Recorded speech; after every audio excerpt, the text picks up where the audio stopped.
Boss, magsisimula na po ang John Real Casimero versus Yokinori Oguni for 10 rounds bakbakan po sa Super Bantamweight Division.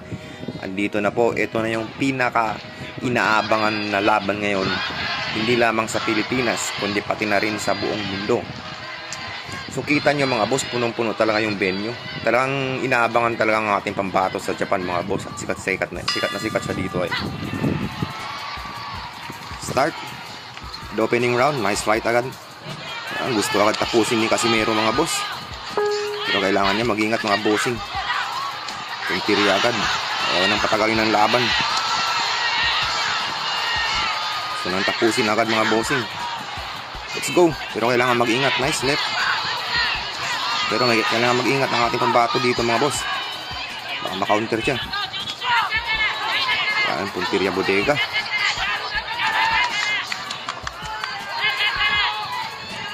Let's go. Good 1-2. Coming from Yokinori Oguni. Mahusay din itong mga boss. Former champion to sa Bantamweight Division. Kailangan mag-ingat ni Casimero dito mga bossing. At may panalo ang laban ng impresibong panalo. Nice counter. Haba. Matangkad. Tsaka advantage siya sa reach mga bossing. Pero alam ko kaya ito ng ating pagbato mga boss. Medyo kung malma mga boss. Salabi mga boss. Ingin ng mga fans. Talagang inabangan pa ng mga Japanese fighter. Kita nyo naman. Punong-puno yung venue. Yun. Nice overhand coming from Casimero. Mga boss. Yun. Nice straight. Sa mukha. Hindi yan feeling ko boss. Hindi talaga ito magtatagal. At yun talaga ang plano ng Team Casimero. Ayaw nila patagalin yung laban. At bilang isang kauna-una ang laban ni Casimero sa Japan ay kailangan niya manalo ng impresibo. Ayun lang. Chill. Mahusay din itong si ano. Sumuntok sa batok mga bossing. Bawal yun. Miningga ni Casimero si Oguni. So yun boss. Gandang jabs ni Oguni. Yun ang kainaan ni Casimero mga bossing. Yung jabs. Pero pag ito na tsempuan mga bossing, hindi ito magtatagal mga boss. Alam niyo kung paano lumaban si Casimero. Yun, overhand. Yun, na, sapul. Let's go. Saktan si Oguni mga boss. Alam niyo yung galaw ni Casimero mga boss. Slowly pero surely yan pag tumama.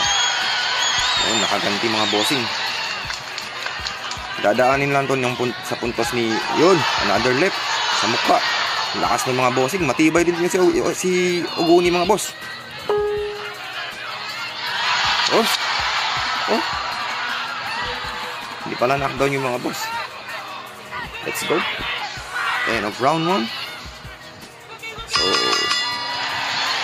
bossing, magsisimula na po ang round 2 para sa 10 rounds sa Super Bantamweight Division.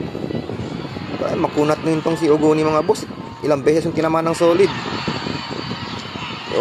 Yun. Lakas nun na. Grabing kunat eh. Kailangan makunat mga boss.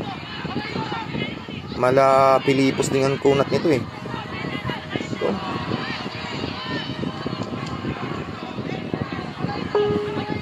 Hindi napagod agad si Casimero mga bossing. Pero alam mo kaya nito eh. Good right, left. Kaya parang Casimero. Yung ganti. Kalaban. Ano nangyari sa belt ni Casimero mga bossing? Sa trunks niya medyo hinihilan niya din mga bossing.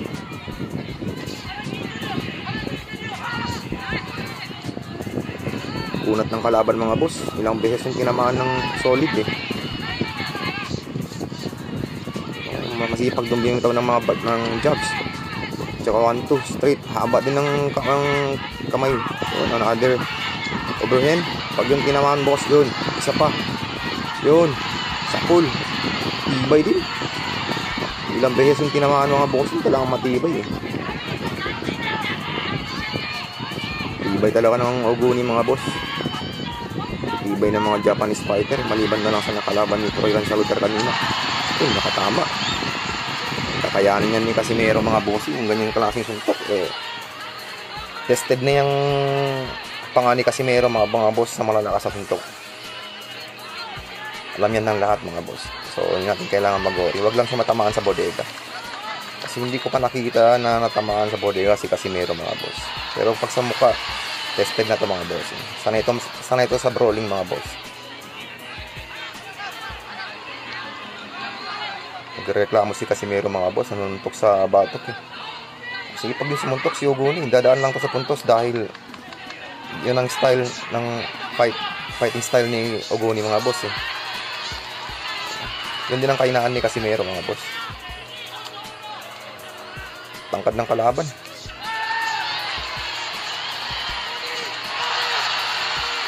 Grabe, pagpatama ng malinis. Bakit walang ganti si Casimero mga boss Mga pa yan. Mamaya bibiglayin ko ni Casimero mga boss. Kailangan manalo si Casimero dito mga boss. Tibay din ng hapon mga boss, tsaka masipag Delikado si Casimero dito. Japan pa naman ito mga bossing. Sa Japan yung laban. Alam naman natin yung kalakaran ng boxing pag sa Japan No, yun, sapul. Nasaktan si Oguni dun mga boss. Tibay, tapusin mo na yan. Save by the bell pa. Tibay nga talaga mga boss. Sapul dun. Ayan, grabe mga boss. Mga bossing, magsisimula na po yung round number 3. Sayang, nakulangan sa oras mga boss. Save by the bell dun. Lakas ng over right hand ni Casimero dun. Sapul talaga sa ulo ni Yukinori Oguni. Halatang nasaktan dun si Oguni mga boss. Pero talagang makunat nung pag ibang fighter niya, wala, bagsak, hindi na yung makakatayo. Yun, nakaset up ulit ng right hand. Another left, coming from Casimero. Puntirya mo yung yun. Katawan boss, katawan, Casimero, katawan. Para naman, natingin na Casimero.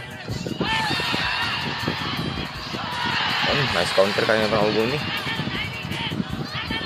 Gusto talagang tapusin ni Casimero, makunat lang talaga si Oguni. Yun, left na naman mga boss. Sapul, tibay lang talaga tong si Oguni. Makunat, ilang beses na tinamaan ng malakas sa suntok mga boss. Yun, sapul na naman. Sapul na naman mga boss. Tibay lang yun, another left na naman mga boss. Hindi magtatagal yung laban pag ganito mga boss.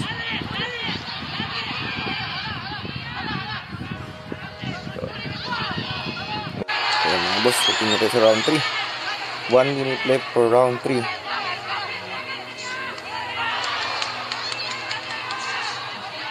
Sipag din tong si Oguni, tsaka matibay mga idol Talagang sinasabi ko kanina, pag ibang fighter, bagsak na yan. Good 1-2, coming from Oguni. Buelo lang.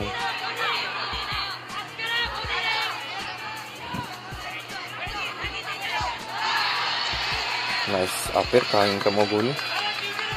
Grabing ingay ng mga Japanese fans. Grabe mag-support ng fighter mga boss Yung laban na to mga boss, parang championship bout Grabing daming dumayo mga boss para saksiyan yung laban. Talaga namang inabangan yung ating kumbato sa Japan mga boss.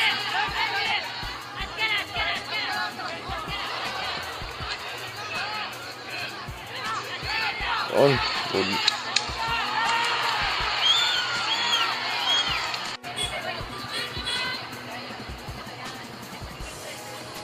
Medyo napagod na ang ating pambato dito mga bossing.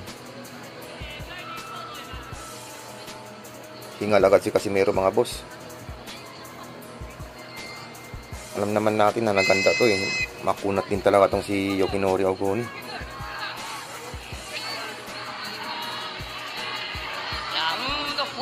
So magsisimula na po ang round number 4.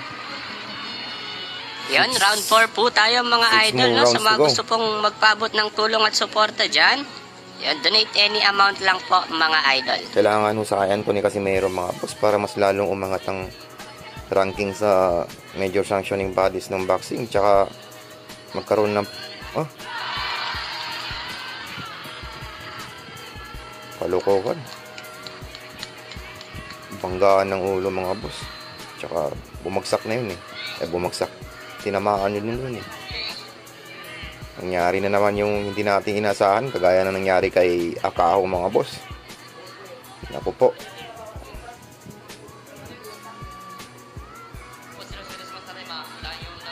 Labo. Huh? Ano nangyari dun? Hindi naman nagbanggaan. Hindi naman nagsagpukan mga kulo boss dun eh.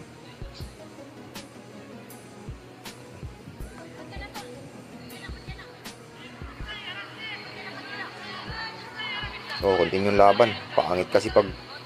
No? Tinigil yung laban mga boss. Grabe yun. Ba't ganon? Naku po. Ba't napunit mga boss? Paktay mga idol, no? Mukhang itinigil na lang referee yung laban. No contest mga boss. Mukhang itinigil na ng referee yung laban dahil sa cut mga idol.